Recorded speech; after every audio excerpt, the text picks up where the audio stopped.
Welcome everyone on today's episode of Envision Business Talks Live.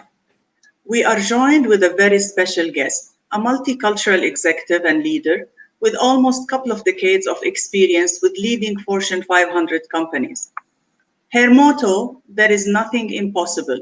With passion, curiosity, and motivation, we can make everything possible. A PhD in immunology by background, she believes in the power of science and technology together to bring more personalized health solutions to people.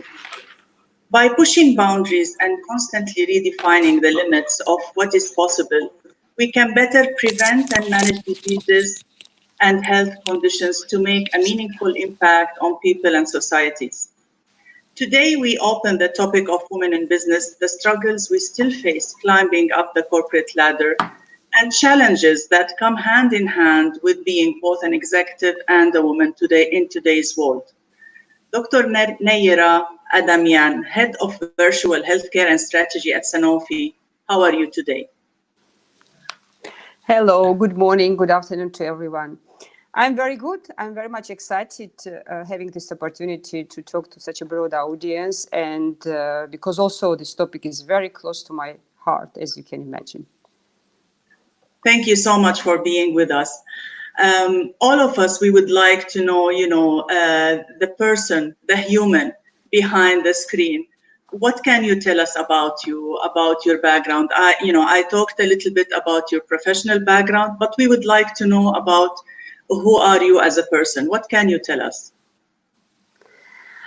Okay, so if to be very short, maybe I can say about myself that I'm someone who was always and constantly looking for changes, and even not incremental changes, by even drastic changes. And all my life is exactly it's the journey of the changes. Because as you can see, and I think you already said that I have a background, I'm a medical doctor, and then I made my PhD in immunology, so I was specialized in immunology.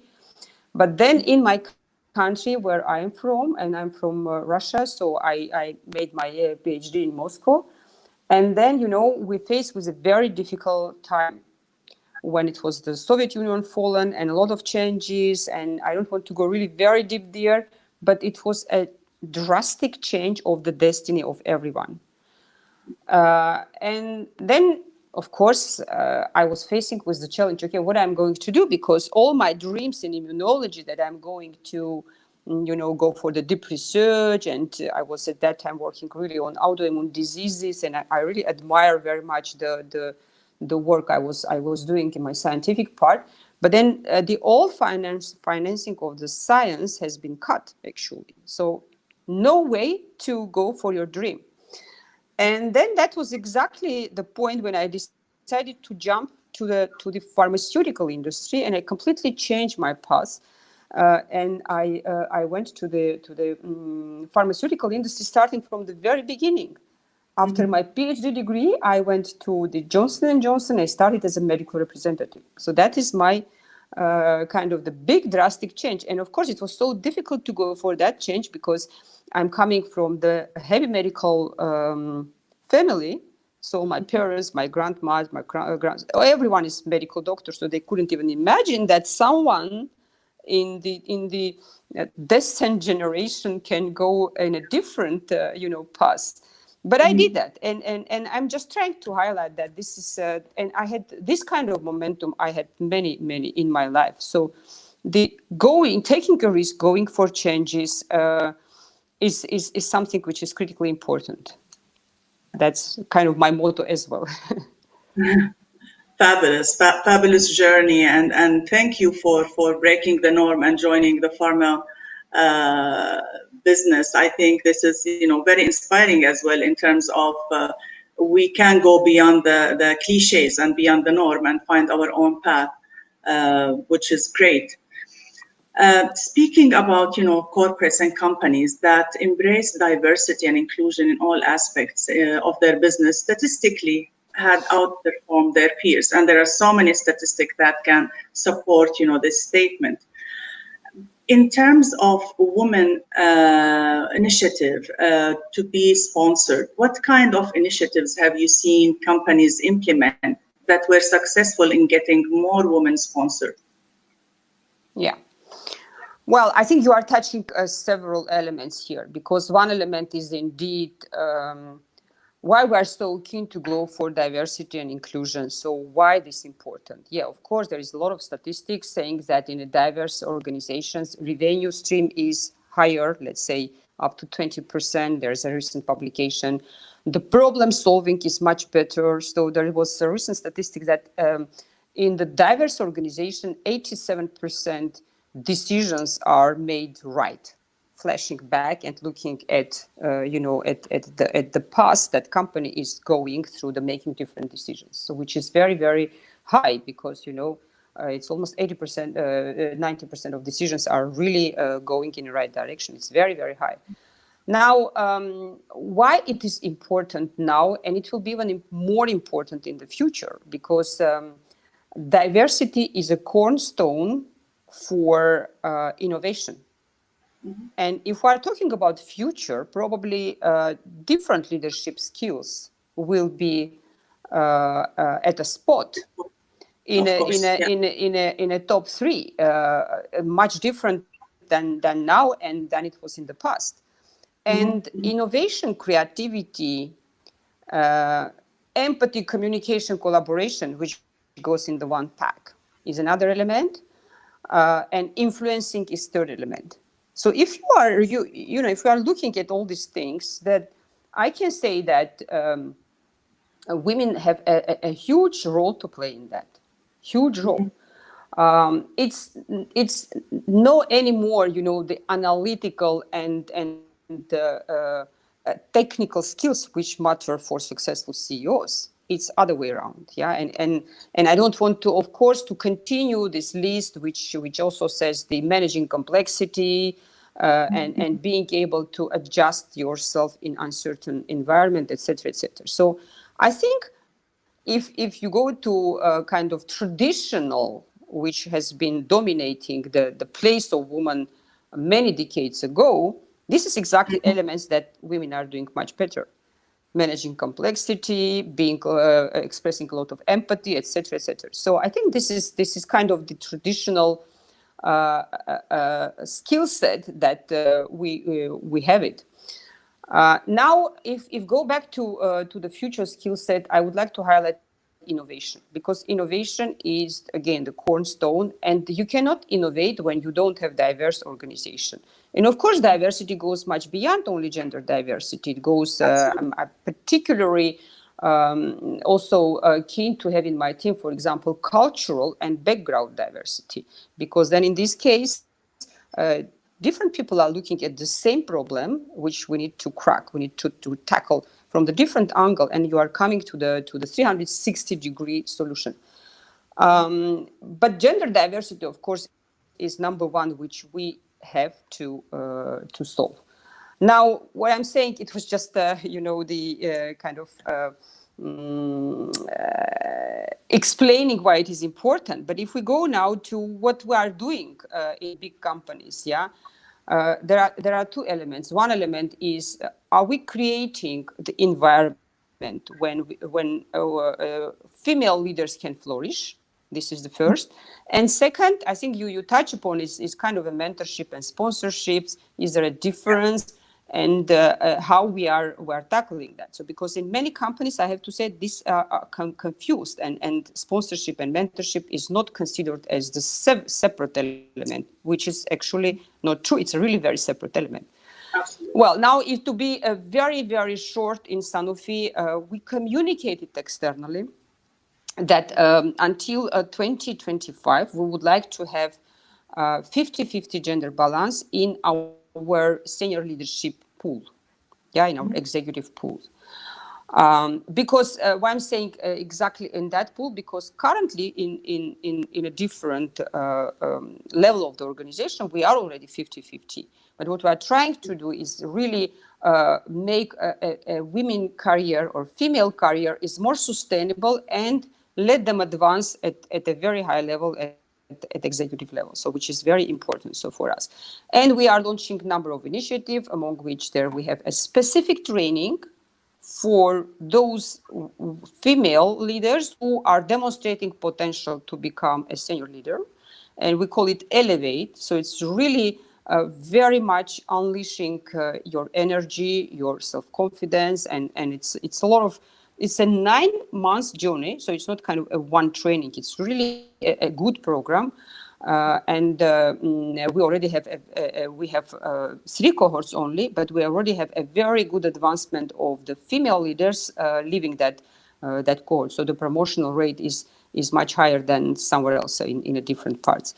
So apart from that, we have a different forums sponsored by the senior leaders, executive committee members, because tone from the top is very important. And this forum is engaging a lot of female leaders, younger leaders, that they can come express their opinion or share difficulties that they have in their country place or in the job place. And of course, we have a special recruitment process where we are assuming having a female candidate in the bench during the interview, and many other elements. So we are really very much committed. It's not only words. We are really very much committed to move the needle, to make things happen. That's an important element for us. That's fabulous and really remarkable in terms of having such a goal in relatively such a short time. Sorry for interrupt you. It's not only having that goal, but also externally communicating. It takes some courage to really externally communicate and demonstrate every year our advancement. Yeah. Absolutely. Do you have any advice for women to be able to get more sponsored, if you will, from your own personal journey? Is there any tips that you can give us? Yeah, this is a very interesting question because our young female leaders, they should understand that there is a difference between mentoring and sponsorship. They are very often tend to go for mentorship because it's sort of easy way. Why it is easy? Because mentorship is always one-to-one. Mentorship is always that you can openly discuss with your mentor the questions which is difficult for you, and it stays in between you. It's kind of, you know, the conversation you have with someone who can support you in a difficult world of the corporate, you know, to ease your journey. However, mentor is not someone who can really be vocal about you and push you for your next career job if some opening is happening. So this is the role of the sponsor.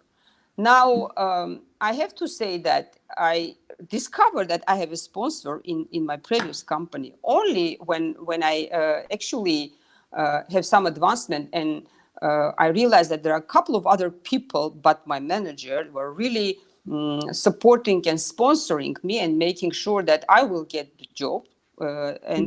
I started really discovering how it's happening, sponsorship. And in fact, there is a big difference between sponsorship and mentorship, because in sponsorship, it's a lot goes to female leaders. What does it mean? It means you have to be exposed. You have to always be initiative. You have to always raise your hand and network with much broader audience. And actually, this is the way how you generate sponsor. Because then someone who becomes a big believer of you, of course, he will be supporting your advancement, and he will be helping that advancement. Of course, it's a two sides. It's not only going from female part, it's also going from sponsor part. Because if organization is very serious about it, then they assign for the senior leaders that you need to be also sponsoring. Then therefore, senior leaders are searching and looking for the young female talents to sponsor them. And if this two passes crosses, then it becomes a good result. So that's a little bit of philosophy of the company, and of course also initiative of the female leader. Excellent. So, I mean, a female needs to be very selective in terms of what type of organization they are going to be looking for to work for. The ones that are serious about such a program, and, you know, like you've mentioned, they truly apply such rules.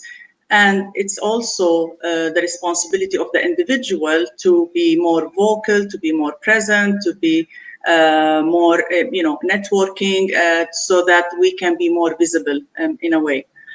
How about business leaders? What can be done to start to make a real impact and building proper support system for women?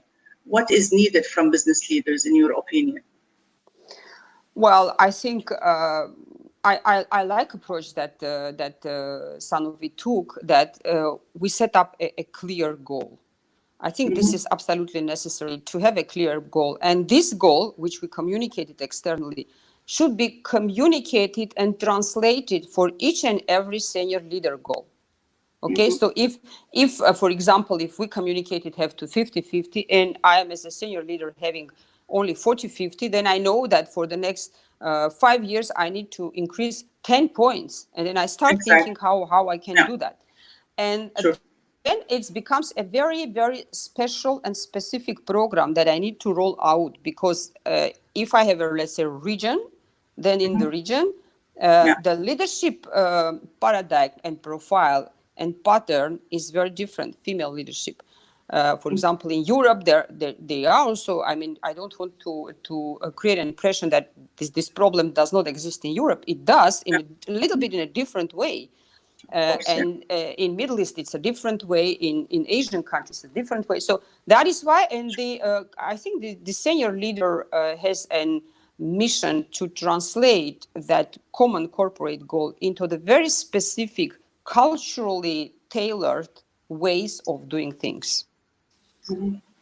Absolutely. And can you give us an example of great support system and initiative companies have in place for women? Yeah, so I mean, this training was one of these initiatives. This Elevate training, Yeah. because these are only a female who are going to train there. Second initiatives, I think we have a different kind of we are launching different kind of survey in a different places to understand what is exactly reason Yeah. of blocking some female, and then making a concrete actions. Why it is important? Because there are in general two blocks. If you take any organization, and we can call it different, all the layers, but any organization has three kind of levels. So it's a managerial level, it's a director level, and it's a senior executives level, more or less, yeah. And the first block is happening in advancement when female leaders are about to move from managerial level to director level. At this stage, I think the support should be very different. At this stage, support is more related with the self-confidence, because many female leaders, they don't believe that they can compete. I even had such kind of quotes like, yeah, but in order to I was talking with young female leader, why you are sitting here, it's already 8 p.m., why you don't go? And word after word, I discovered that she truly believes that she needs to demonstrate, because she's female, she needs to demonstrate more commitment rather than the male, and this is the way how she thinks she's demonstrating commitment. Okay, so Absolutely. there is a lot of framing or reframing we need to do in a mindset of that level. So that is why mentoring here is very, very helpful, but also managerial support as well. And then we have another level, which is more moving from director to executive. But there, this program type of things is much, much better working. So I'm trying to say that we have a very specific targeted approach per country and per level. Fabulous. And actually, it's very true from either our practice that usually male, if they think that they can do the job 60% to 65%, they will apply fully hearted and very self-confident. However, females, if they are not 100% sure and maybe 120% sure that they can do the job, they shy away from applying. And like you've mentioned, we've been doing a lot of mentorship to encourage ladies to be a little bit more risk taker and be more exposed, and because only by having these kind of opportunities we can move forward. Absolutely, can't agree more. How about the lack of fair opportunities? What key challenges are women facing to be recognized as much as men in the workplace? Well, I think some of those challenges are perceived challenges, frankly speaking. Some of those challenges are real challenges. In real challenges, I think that I touched that a little bit. That if for men it's very very easy to go and self-expose himself. Mhm. The critical challenge of the for female leader that they are so shy that of exposure or self-exposure, like for example sending a mail, I'm this and this, and I'm interested to know more about whatever. So True. especially sending mail to the executive level people, it becomes a bit very difficult. So I think the critical hurdle is that female should be more exposed by their managers for sure, and again, and this is the way how they can create also sponsors, yeah, and by themselves as well. I think for me, is being exposed is one of the more critical elements that will solve many problems.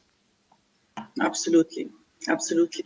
And let's zoom in to our region that you like. And I was very happy, when I reached out and you told me I love the topic and I love the region. So speaking about the Middle East, when it comes to business offering more opportunities for women, what do you think about that? Have you seen any progress in our part of the world? Oh yes, significantly. Because even, I mean, one of the example, it's a progress in our company. You know Niven. I mean, I know that she was in your program last year, and then Yes. actually she got a job of general manager, and she will be relocated because of COVID situation, etc. We have difficulties now to move people, but the moment the situation is solved, so she will be reallocated and she will be managing as a PNL leader. I think it's going to be the first PNL leader in, at least in Saudi. I mean, it was my dream when I was leading there that I need to find a strong female leader for Saudi particularly, but she's not the only one in Middle East. We have also in Lebanon. Of course, if we take also the North Africa, we have in Egypt, etc., etc. So we are really very very keen. I mean, I strongly believe that for that region, female leaders can make a big difference, big difference. Uh, my impression was that in region, female leaders, they have even double respect. When you go to discuss with stakeholders, when you go to meet with customers, I mean, it's a full of respect, and they consider you as a serious partner. Because when Yeah. I was talking about why we are lacking so much in the business leaders, they said yes, but in the past, the female leaders probably in the region have not been taken maybe seriously as a really business leader. Yeah. Absolutely. Yeah. But I see that it's changing. It's changing, and I had several interactions with a very high level stakeholder. I mean, I really appreciate the seriousness of the discussions we had, and maybe some of the challenges what we have in Middle East, which is different from the female leadership topic More. in some other places, is kind of a social. I think we are in a stage now breaking some social rules. So Yeah. we are in a crossroad of that stage. Yeah, of course But it's not actually, anymore the both. past. We have the social and we have the legal barriers as well. So, I Yeah. mean, both are, yes, more, I would say, vivid in our part of the world, unfortunately. Yeah.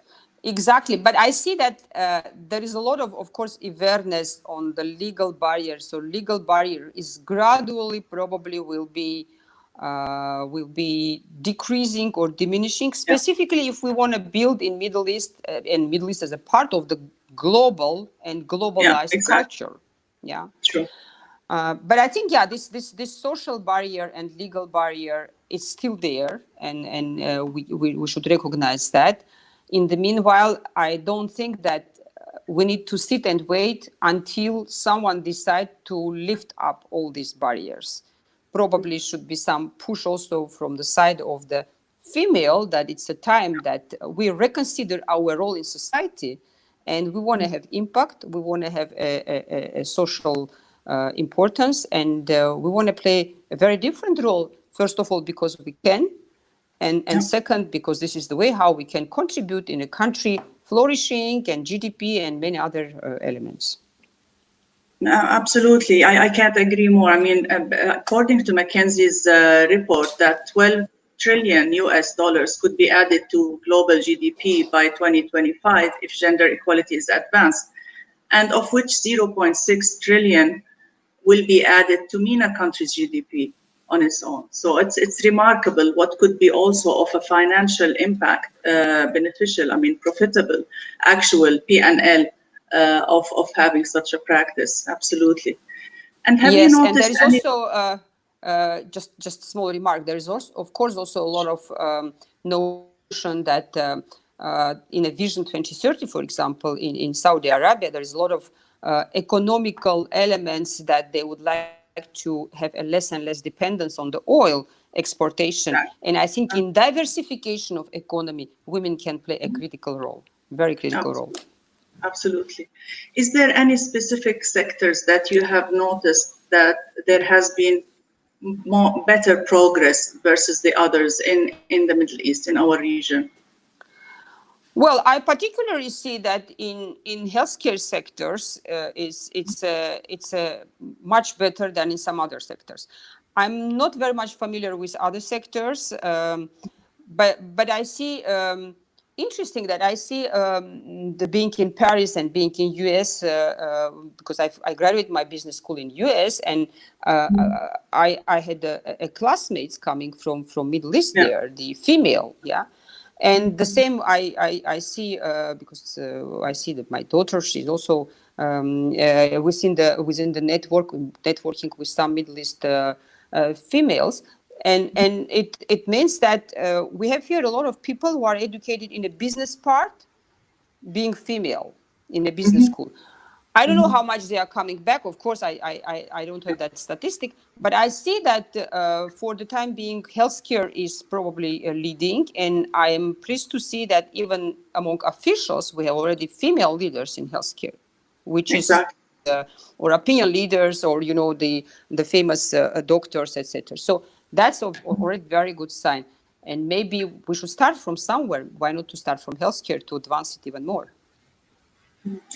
Absolutely. Let's talk about successful female leaders during COVID-19. There has been a noticeable success in fighting the pandemic in countries led by women. Do you believe this is a coincidence? Probably not. Of course, I want to believe that it's not coincidence because as I said before, of course, I don't have hard figures proving that, but I feel that it's not coincidence. I want to link that with what I said before, that for the future leaders, being empathetic and putting people or person in the center, if you are in a business, being patient-centric, if you are in healthcare business, if you are in any other business, being customer-centric, and if you are in a government, being a people-centric. So this is something which is much more as an evolution present in female rather than in male part. And that is why it's not by chance that those countries who took it seriously, with empathy to the human life, and with a clear understanding that how much healthcare system can be under pressure, of course, these countries they were much more successful. I mean, maybe that's related with our genuine empathetic nature. Absolutely. What advice from your personal experience do you have for women in the Middle East to help them balance their life during, COVID-19, lockdown, rebound? What what can you give us as an advice or tips? Yeah, it's a very difficult time, of course, and first of all, we need to understand to understand that we need to stay psychologically also Mhm. safe and healthy, because we shouldn't take one of my very great writers, Kurt Vonnegut, U.S. writers. He was saying, I'm trying to translate it now to English because I read it in Russian. And he Yeah. was saying that, it's so important that you find a power inside of you to change something which you can change, but also you find the patience inside of you to accept what you cannot change. Mhm. But also, the most important, you should be so wise to differentiate one from another. What you can Mhm. change, to fight Yeah. for change. What you cannot change, you just have to accept. And I think this COVID is really a very interesting situation, that this is something that we cannot change, Yeah. but we can use it opportunity to change ourselves, for example, Exactly. because there are Exactly. many elements and many things that we probably wanted to postpone and do at some point of our life. Maybe it's a time to Yeah. start now. Maybe it's a time to reflect and say, okay, probably it's going to be new chapter for the global life, and therefore for the life of everyone. How I see my new chapter, what I'm going to do there. Okay, so what I like, what I don't like, what is going to be then after COVID, my one or two probably things that I would like to pursue in the rest of my life to really make sure that I am fulfilling myself and fulfilling my mission. But then, of course, it says that first you need to understand your mission. Fabulous. Thank you so much. And now it's the turn for our audience to ask the questions and hear, if you will, your insights about that. So we have a question about what are the criteria for women when choosing a company to join. Well, I think number one criteria should resonate with you, first of all. Is it something that I would like to do? Because in what I'm saying resonate to you, there are two elements. One, uh, do I share the value of the company? So that is why I recommend strongly, whenever you go to join whatever company, make sure you understand how company articulate their mission, Yeah. and what is the critical values that company really have in organization. That's a very, very important. So that's the number one. Second, or of course, that whether the job which are offered, the concrete job, it's how much it resonates with my competencies and skill set. It shouldn't be fully 100% covering you. That's a very important thing what I'm trying to say. Don't Yeah. consider yourself when you have 100% skill set, then you can go there. No, you can go for learning. You can stretch yourself, and Exactly. that's probably even much better. So Mhm. don't assume that if I'm not clicking all boxes in the skill set which is on the page for the job recruitment, then I cannot apply. No, you should apply. And third element, of course, it's very important for all of us, is how much company, but it goes also to the values and culture of the company, how much company is supporting advancement of the female leader. And is there any concrete things, or it's just a conversation around? These Absolutely. are three Absolutely. criteria. Absolutely. We have a second question. How would you see women leaders in the Middle East in 10 years from now? Wow. Let's fast forward and imagine the future. I hope it's going to be a remarkable one, but let's hear from you.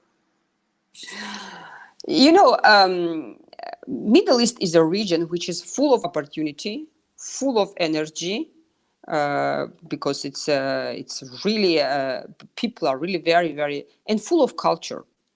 So, and I think the future woman is someone who can merge and build on all this richness of the region.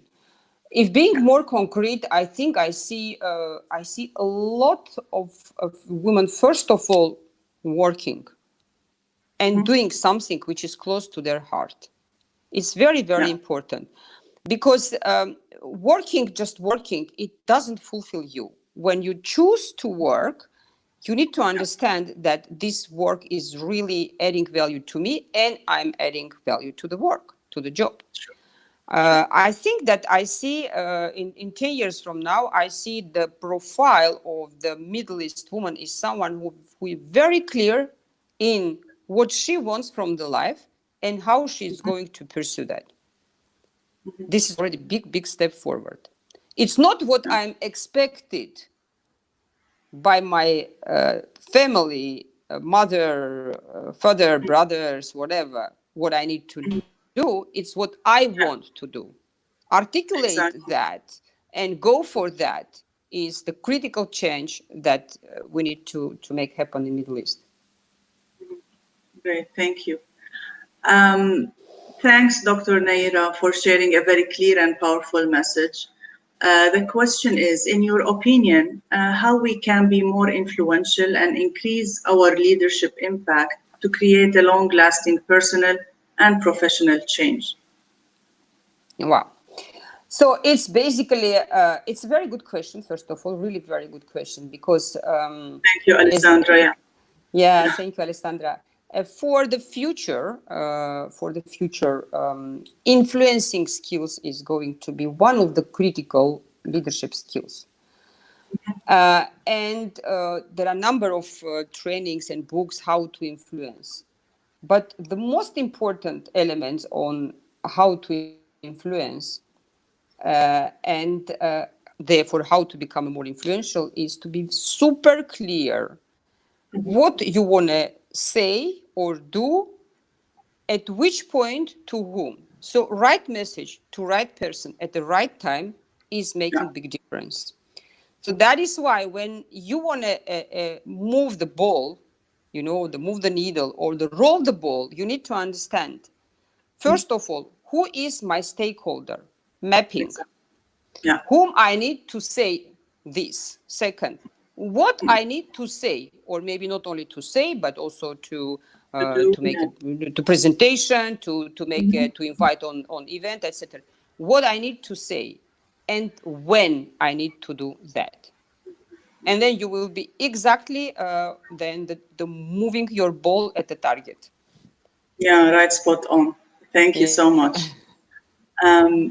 We have another question coming in. In which sector you would see women leaders more successful? I don't see that there are sector specific elements here. Women, female leaders can be very successful everywhere. But maybe, of course, we have now the places where traditionally women are more present than in other places. And of course, healthcare education is leading that list. But in general, believe me, women can be very successful everywhere, starting from space, finishing military. No doubt. Absolutely. Do you think women are more successful in managing a crisis than men? And if yes or no, why? I don't think that there are big difference in managing of crisis, men and women. There is some notions and some statistics saying that women are better in managing complexity, and complexity always come across with crisis.